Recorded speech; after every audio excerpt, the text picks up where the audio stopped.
Mek rasa hari ni Mek nak makan tom yum. Seafood lah. Si awak boleh tengok ke? Mek ajak si awak. Tengok depan ni. Kat signboard dia tu.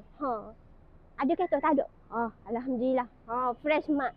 Kita serai fresh mak hari ni. Sebab Mek rasa hari ni Mek nak makan tom yum. Seafood lah si awak. Jadi, bolehlah. Si awak. Tom yum seafood lagu mana ya?